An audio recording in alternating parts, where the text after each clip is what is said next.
Time हो चुका है सुबह के 6 और हम यहाँ पे रजिस्ट्रेशन के लिए रुके हुए हैं। यहाँ पे हम रजिस्ट्रेशन करवाएंगे और फिर आगे का सफ़र तभी शुरू हो पाएगा। इसके बिना आगे जाने की परमिशन नहीं है। यहाँ पे ऑफिस में अभी कोई भी नहीं है, तो आने वाले हैं, तो उसके बाद हम रजिस्ट्रेशन करवा के फिर आगे का सफ़र तय करेंगे। गाइस, आपके पास पहचान के रूप में आधार कार्ड होना अनिवार्य है, तभी आपका रजिस्ट्रेशन हो पाएगा, तभी आप आगे का सफ़र तय कर पाएंगे। तो यहाँ पे कब और कितना टाइम लगता है, ये सारी जानकारी हम आपको आगे बताएंगे।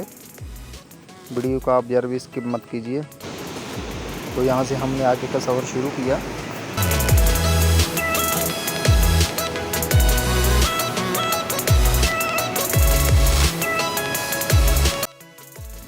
यहाँ पे रास्ता जो है वो कुछ अप डाउन में है, थोड़ा ऊपर की तरफ थोड़ा नीचे की तरफ, ऐसे काफ़ी सारा सफ़र करने के बाद हमें थोड़ा सफ़र और करना पड़ेगा, जिसके बाद हमारा जो सफ़र रहेगा वो सीधा ऊपर चढ़ाई की तरफ रहेगा।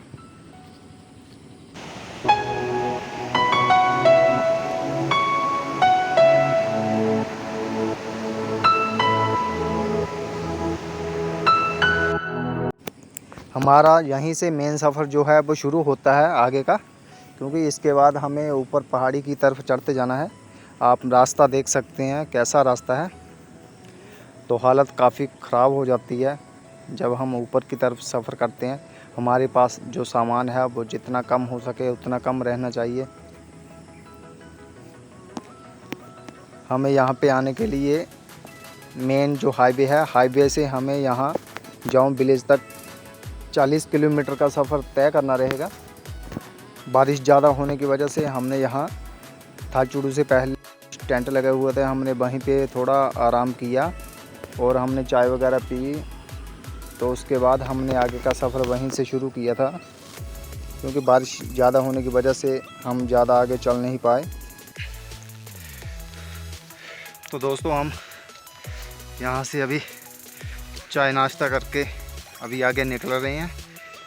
अभी ये देख सकते हैं आप, रास्ता जो है वो काफ़ी रास्ता ख़राब है, क्योंकि बरसात का मौसम है। तो अभी यहाँ से हाइट अभी काफ़ी है, हालत काफ़ी ज़्यादा ख़राब हो चुकी थी। तो हमने बोला थोड़ा रुक के आराम कर लें, अभी आगे का सफ़र देखते हैं कैसा है। तो चलिए फ़िलहाल हम आगे चलते हैं। तो दोस्तों, आप यहाँ पे देख सकते हैं रास्ता कितना स्लिपरी है। यहाँ पे बारिश होने की वजह से रास्ता काफ़ी ख़राब हो चुका है। 6 घंटे के सफ़र के बाद और काफ़ी देर चलने के बाद हम आखिरकार थाचुड़ तक पहुँच ही चुके हैं। यहाँ सिंगाड़ से लेकर थाचुड़ तक का सफ़र जो है 12 किलोमीटर का है। यहाँ पे आपको कोई भी प्रॉब्लम होती है तो यहाँ पे फ़र्स्ट एड की सुविधा भी दी हुई है, और यहाँ पे रहने खाने की सुविधा भी है। यहाँ पे लंगर लगे हुए हैं। तो हम फ़िलहाल 6 घंटे के बाद यहाँ पे पहुँच ही चुके। हमने बीच में एक जगह पे आराम किया था थोड़ी देर, और उसके बाद आप देख सकते हैं यहाँ पे आगे का सफ़र किस तरीके का है। रास्ता बहुत ही ज़्यादा ख़राब हो चुका है बारिश होने की वजह से। लगातार बारिश हो रही है तो हमने रेनकोट पहनना ही उचित समझा। तो अभी टाइम आप देख सकते हैं, अभी टाइम 12 बजे है।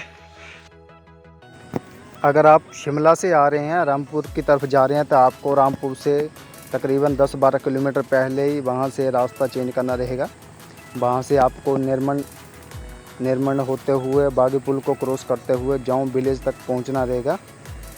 और उसके बाद जाऊँ से आपको जो है रास्ता वो पैदल ही तय करना रहेगा। जाऊँ विलेज से आपको 3 किलोमीटर पैदल चलने के बाद आप सिंगाड़ में पहुँचेंगे। वहीं पे आपका रजिस्ट्रेशन होगा, वहीं से आपका सफ़र जो है वो आगे का शुरू रहता है।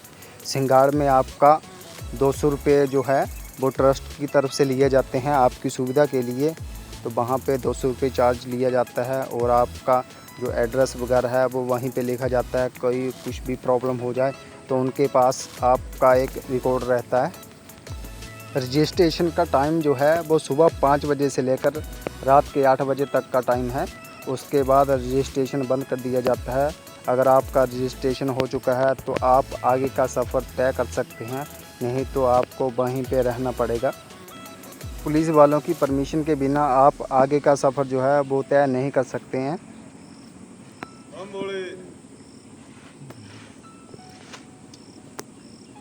यहाँ से काली टॉप अब कुछ ही दूरी पर है। हमने यहाँ पे थोड़ी देर आराम किया और यहीं पे हमने चाय नाश्ता किया।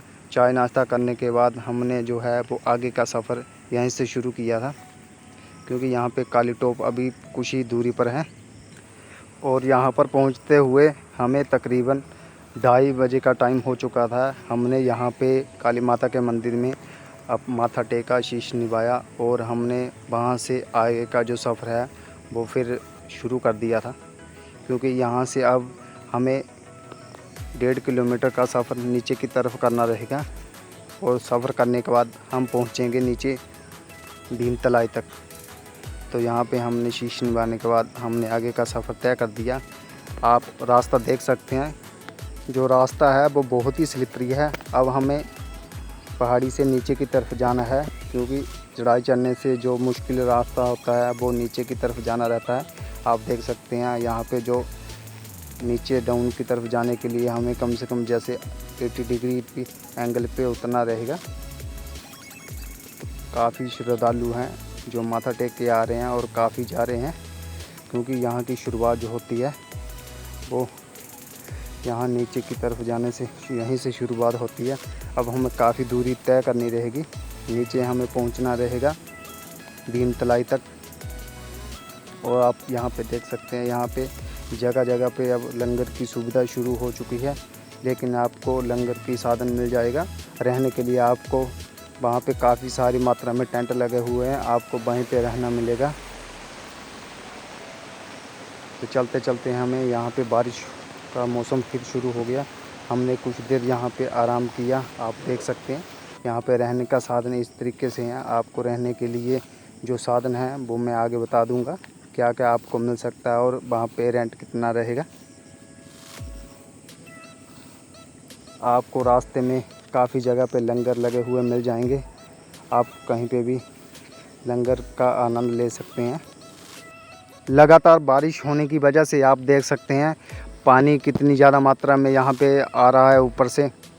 यहाँ पे रुकना बहुत ही रिस्की रहता है। आप जितनी जल्दी हो सके यहाँ से निकल जाना चाहिए, क्योंकि अगर पानी ऊपर से ज़्यादा हो चुका तो आपको यहाँ पे निकलने की समस्या हो सकती है। आप ऐसी जगह पे जितनी जल्दी हो सके आप निकल जाएं, यही सबसे बेस्ट है।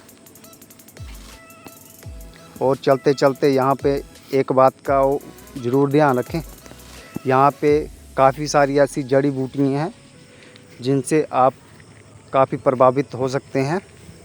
हमने जब यहाँ पे सफ़र तय किया तो यहाँ पे एक बूटी बिच्छू बूटी है, जो अगर आपको कहीं पे भी लग गई पैर पे हाथ पे तो आपको उसका दर्द कुछ इस तरीके से महसूस रहेगा जैसे मानो आपको हज़ारों की तादाद में सुइयाँ बारीक सुई चुभ रही हो। तो ऐसी सिचुएशन में आप तकरीबन जड़ी बूटियों से बच के चलें, आराम से चलें।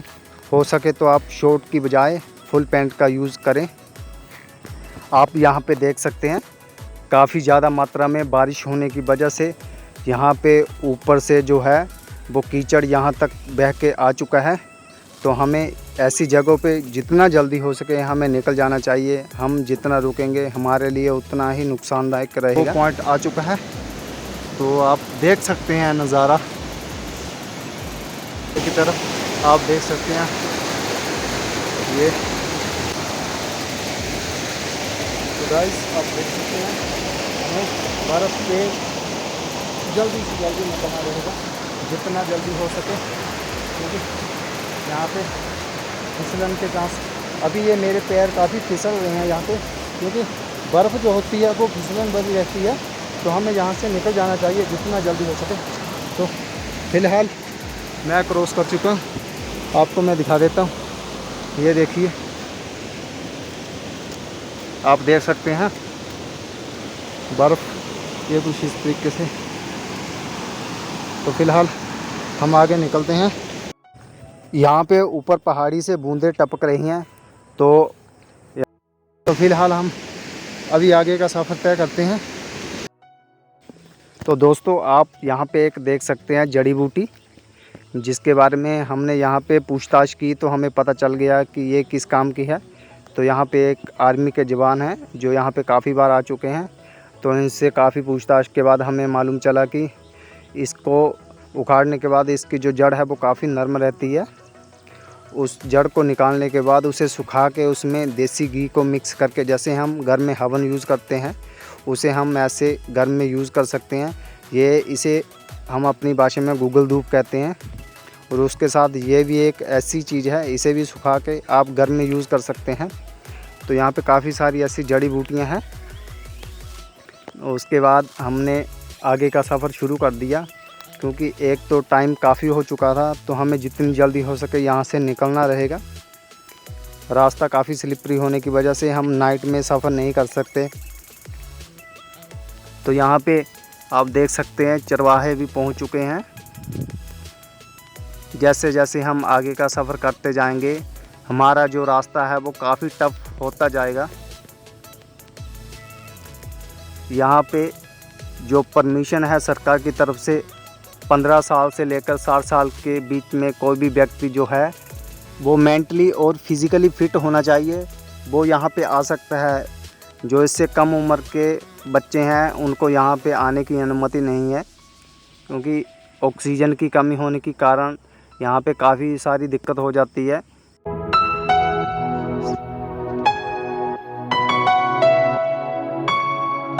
और यहाँ पे टेंट की तादाद बहुत ही ज़्यादा है रहने के लिए। ये देख सकते हैं आप, यहाँ पे भी है कुछ इस तरफ है।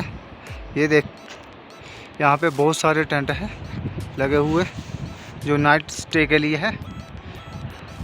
फ़िलहाल हम यहीं कहीं पे स्टे करेंगे, देखते हैं कहाँ पे जगह मिलती है। तो दोस्तों अब हम निकल रहे हैं भीमद्वारी से पार्वती बाग के लिए और सुबह के 5:15 हो चुके हैं। तो फ़िलहाल हम आगे का सफ़र तय करते हैं यहाँ से। आप देख सकते हैं पूरी रात बारिश होने की वजह से यहाँ पे पानी जो है वो काफ़ी मात्रा में बढ़ चुका है। तो यहाँ पे निकल पाना काफ़ी मुश्किल हो रहा था। तो धीरे धीरे एक दूसरे का सहारा लेते हुए हम आगे निकलते रहे। तो हमने यहाँ पे एक साइड क्रॉस कर ली किसी भी तरीके से एक दूसरे की सहायता से। और हमें प्रॉब्लम तब हुई जब हमने एक साइड क्रॉस की और हमें दूसरी साइड जाना था। तो वहाँ पे इससे भी ज़्यादा पानी की मात्रा थी। जब तक हम यहाँ पे पहुँचे तब तक यहाँ पे पुलिस आ चुकी थी। तो उन्होंने किसी को भी आगे जाने की अनुमति नहीं दी। उन्होंने काफ़ी देर सभी को रोक के रखा। उसके बाद कुछ देर साधन होने के बाद उन्होंने जो भी पार्वती बाग से आ रहे थे उनको यहाँ पे रेस्क्यू करते रहे, लेकिन आगे जाने की अनुमति किसी को भी नहीं दी। वहाँ पे 4 घंटे तक वेट करते रहे। 4 घंटे वेट करने के बाद आगे जाने के लिए हमें उस वक्त परमिशन मिली। तो लेकिन प्रॉब्लम यहाँ पे ये थी कि जब हमने यहाँ पे क्रॉस किया, क्रॉस हो जाने के बाद हमें यहाँ पे 10 साढ़े 10 का टाइम हो चुका है। उसके बाद हम जब पार्वती बाग पहुँचे तब हमें पहुँचते पहुँचते तकरीबन 1.5 घंटे का टाइम बीत चुका था।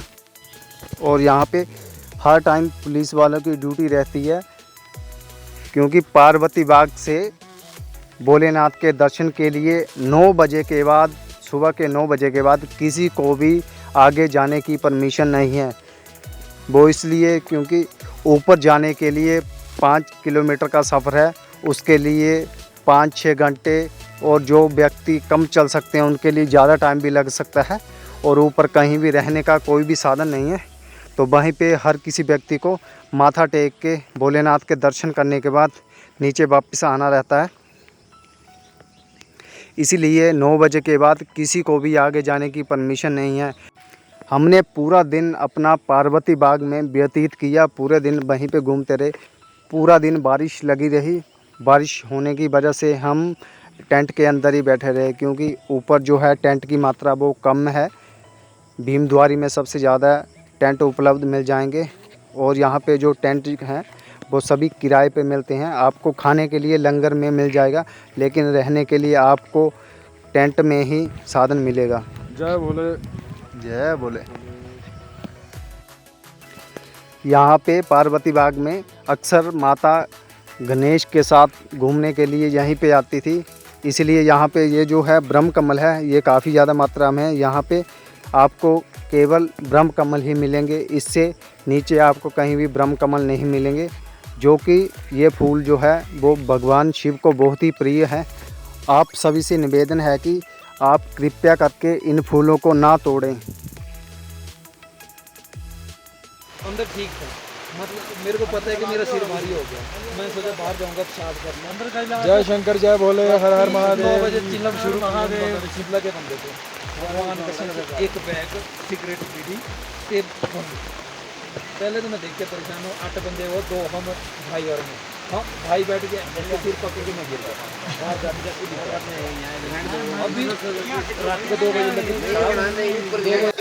आप देख सकते हैं सुबह के 3 बज चुके हैं और हम सफ़र शुरू कर रहे हैं।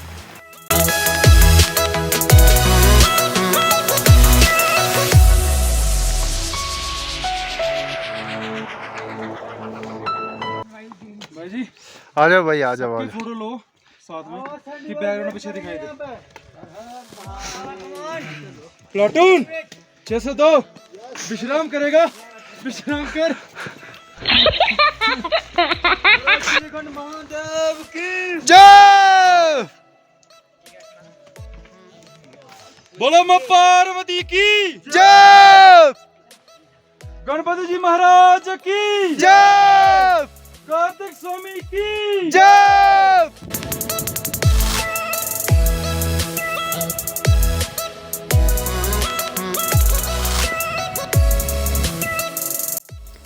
श्रीखंड की पौराणिक मान्यता ये है कि जब भस्मासुर राक्षस ने तपस्या करके भगवान शिव से वरदान मांगा कि वो जिसके सिर पे हाथ रखेगा और वो भस्म हो जाएगा, तब उसने वरदान प्राप्त करने के बाद माता पार्वती से शादी करने की ठान ली।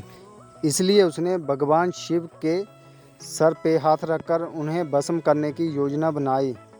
तब भगवान शिव कैलाश पर्वत से निकलकर वो यहाँ पे नीचे गुफा में देवडांग जो नाम है वहाँ पे आकर शरण ली। इसी गुफा से भगवान शिव श्रीखंड नामक स्थान पर प्रकट हुए और भस्मासुर को नष्ट करने के लिए भगवान विष्णु ने मोहिनी रूप धारण कर उसको अपने साथ नृत्य करने के दौरान भस्मासुर ने अपने सिर पर हाथ रख लिया और वो भस्म हो गया।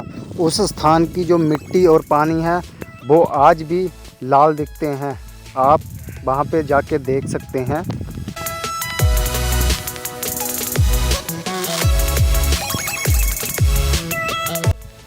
आपको चलते चलते जब भी थकान महसूस हो तो आप आराम ज़रूर कर लें। अगर आप आराम नहीं करेंगे तो आपको थकान होने की वजह से चक्कर आ सकते हैं, आप कहीं पर भी आपका पैर फिसल सकता है, तो इससे आपके दुर्घटना होने के चांस बहुत ही ज़्यादा बढ़ जाते हैं। जब तक सुबह हुई तब तक हम काफ़ी सफ़र तय कर चुके थे। हमने तकरीबन 3 बजे से अपना सफ़र शुरू कर दिया था और हमने नैन सरोवर क्रॉस करके ऊपर पहाड़ी तक पहुंच गए थे। जब हमें सुबह हुई तब हमने तकरीबन आधा सफ़र तय कर लिया था। आपको सिंघार से चलते हुए थाचड़ू तक पहुंचना रहेगा, जो कि 12 किलोमीटर का सफ़र है। उसके बाद आपको काली टोप पे पहुंचना रहेगा, जो कि तकरीबन 2 किलोमीटर का सफ़र है। उसके बाद आप भीमतलाई तक पहुंचते हुए कुंछा पहुंचेंगे। कुंछा पहुंचने के बाद आप भीमद्वारी पहुंचेंगे। भीमद्वारी पहुंचने के बाद आप लास्ट पॉइंट जो है वो पार्वती बाग है। आप पार्वती बाग तक पहुंचेंगे। जो पार्वती बाग है वहाँ पे वो लास्ट पॉइंट है जहाँ आप आराम कर सकते हैं। उसके बाद आपको कहीं पर भी टेंट नहीं मिलेंगे, तो आपको वहीं पे रात बितानी रहेगी। रात बिताने के बाद आपको श्रीखंड के लिए सुबह जितनी जल्दी हो सके वहाँ से निकलना रहेगा। निकलने के बाद आपको शाम को वहीं वापस पहुँचना रहेगा। ऊपर रहने का कोई भी स्थान नहीं है। आप अपने साथ खाने के लिए कुछ भी चीज़ अपने साथ ले जा सकते हैं जो आपको सही रहती है खाने के लिए। और आप लास्ट पॉइंट जो पार्वती बाग है उसके बाद आपको आएगा नैन सरोवर। आप नैन सरोवर से जाते समय पानी ज़रूर लेके जाएं बोतल में। उसके बाद आपको पानी के लिए कहीं भी कोई जगह नहीं मिलेगी, इससे आप पार्वती बाग से पानी अपने साथ लेकर जाएं। जो इम्पोर्टेंट चीज़ें हैं आपको अपने साथ ले जानी है। आपको एक रेनकोट, बढ़िया रेनकोट अपने साथ ले जाना ज़रूरी है, और एक छाता। आप चाहे तो आप अपने साथ शॉर्ट्स भी ले सकते हैं। आपको ज़्यादा क्लॉथ वगैरह लेने की ज़रूरत नहीं है। आप 1 या 2 इससे ज़्यादा ना ले जाएं, क्योंकि आपको सफ़र करते समय काफ़ी ज़्यादा थकान महसूस होगी। आप जितना ज़्यादा अपने साथ सामान ले जाएंगे उतनी आपको दिक्कत रहेगी। इनको भीमलिपि के नाम से जाना जाता है। यहाँ से भीम ने स्वर्ग जाने के लिए सीढ़ियाँ बनानी शुरू की थी। जब तक वो सीढ़ियाँ बना पाता तब तक सुबह हो गई। उसके बाद जो भी उसने बनवाया था वो वैसे का वैसा ही रह गया।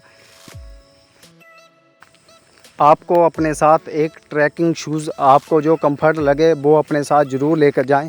अगर आपको हो सके तो आप अपने साथ एक सैंडल ज़रूर लेके जाएं, क्योंकि बारिश के टाइम आपको सैंडल काफ़ी ज़्यादा बेस्ट रहेंगे। आपको सफ़र करने में बहुत ही आसानी रहेगी। अपने साथ आप ऐसे शूज़ रखें जो बर्फ़ में स्किड ना कर सकें, आपको सबसे कंफर्ट रहेगा।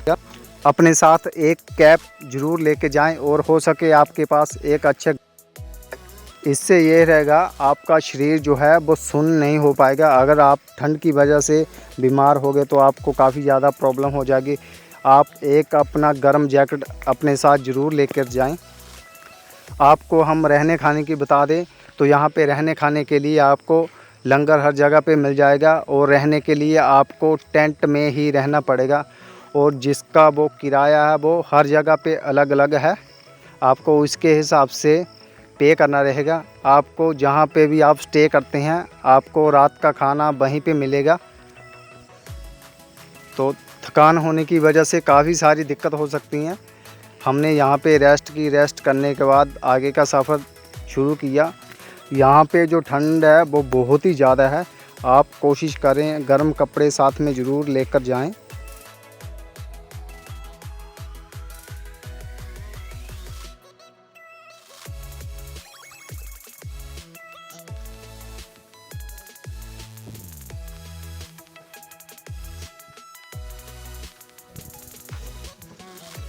दोस्तों हाथ पैर में पूरे शरीर यहाँ तक जवाब दे ही दिया, लेकिन आप सभी की कृपा से भोलेनाथ की कृपा से फाइनली यहाँ पे पहुँच चुके। तो पेश है आपके सामने जो मेरे दोस्त यहाँ तक नहीं आ सकते या नहीं आ पाए, तो वो मेरे साथ यहाँ पे भोलेनाथ के दर्शन कर सकते हैं। ये सामने है, आप देख सकते हैं। फाइनली हम यहाँ पे पहुँच चुके हैं। सो अभी हम भोलेनाथ के दर्शन करेंगे, जो भी है अपने धूप ज्योत पूजा पाठ करेंगे। उसके बाद फिर आगे का देखते हैं, फिर चलेंगे नीचे। यहाँ पे ठंड बहुत ही ज़्यादा है। हमने श्री खंड में अपने शीश निभाए, माथा टेका, पूजा अर्चना की।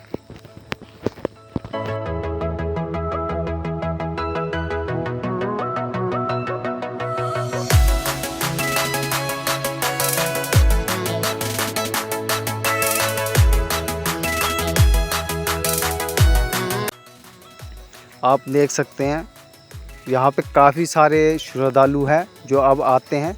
आपको बेस्ट टाइम यही रहेगा, आप परमिशन के बगैर ना आएँ, उससे आपको काफ़ी ज़्यादा बेनिफिट रहेंगे। काफ़ी ज़्यादा लोग हैं जो यहाँ पे 10 तारीख से पहले ही आ जाते हैं, तो इससे आपको कोई भी समस्या होगी, कोई भी दिक्कत होगी तो उसका जो जिम्मेदार है वो कोई भी नहीं रहेगा। नहीं यार, 2-3 जने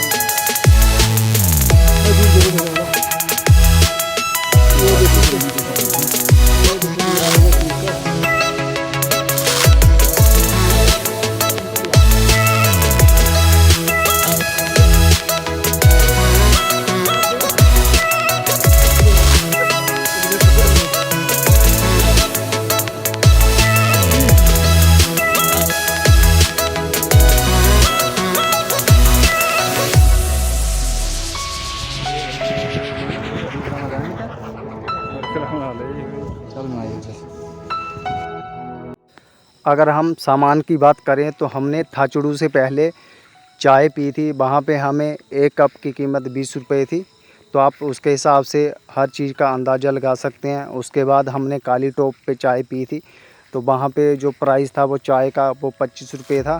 और हमने लास्ट में भीमद्वारी में स्टे की, वहाँ पे एक नाइट का 400 रुपये पर पर्सन था, और उसमें खाना जो था वो इंक्लूड था, और आप जो खाना चाहते हैं उसके हिसाब से खा सकते हैं।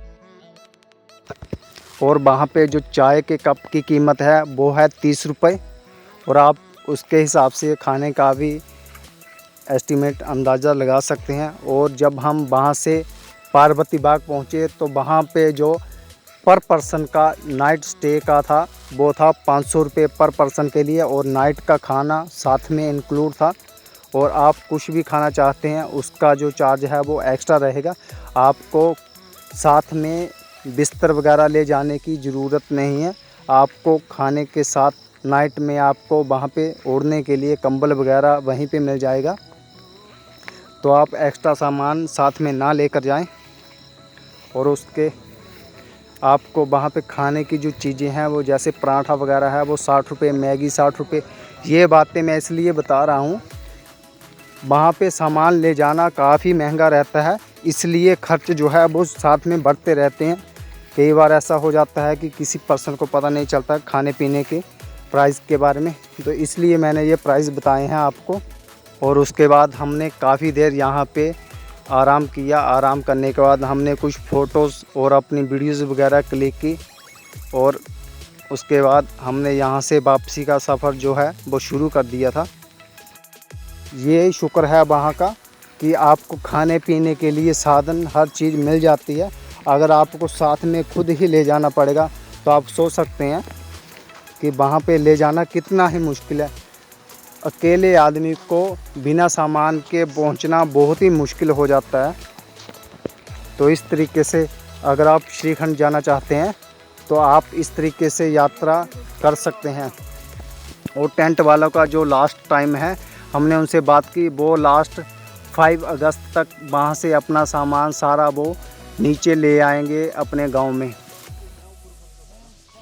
अगर किसी पर्सन को कोई और जानकारी चाहिए तो वो मेरे इंस्टाग्राम पर मुझे मैसेज कर सकता है। मैं इंस्टाग्राम की आईडी डिस्क्रिप्शन में डाल दूंगा, आप इंस्टाग्राम पे मुझे मैसेज कर सकते हैं। जाऊं विलेज से जाते समय हमने तीसरे दिन श्रीखंड में माथा टेका, और आते समय हमने दूसरे दिन वहाँ से कंप्लीट यात्रा अपनी वापसी की कर ली थी।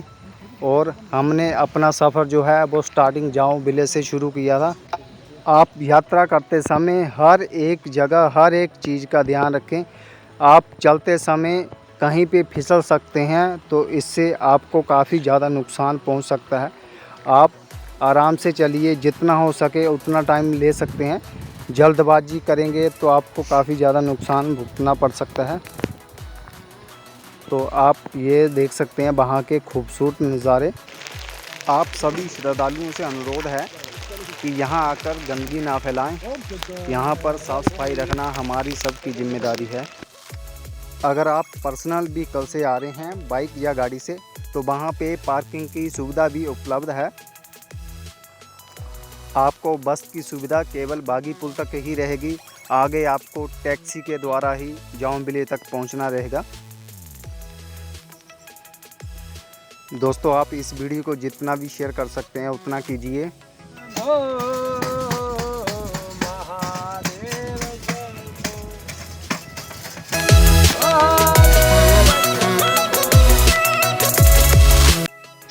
आप जाते समय अगर मौसम साफ़ हो तो पहले दर्शन आप काली टोप से भगवान शिव के कर सकते हैं। वहाँ से आपको पहले दर्शन हो जाएंगे।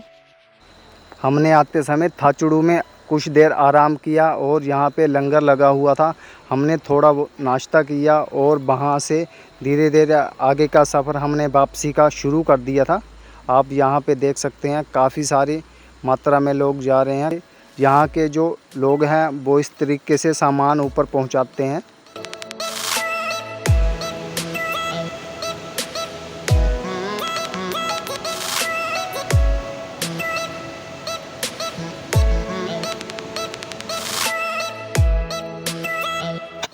तो ये रहा हमारा लास्ट पॉइंट जहाँ से हमने रजिस्ट्रेशन करवाई थी। आप यहाँ से रजिस्ट्रेशन करवा के आगे का सफ़र शुरू कर सकते हैं। यहाँ से जाऊँ विलेज जो है वो 3 किलोमीटर है।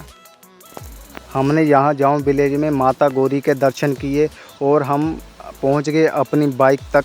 हमने बाइक से सफ़र शुरू किया था, तो हम अभी वापस जा रहे हैं। यहाँ से हमारा सफ़र रहेगा 350 किलोमीटर।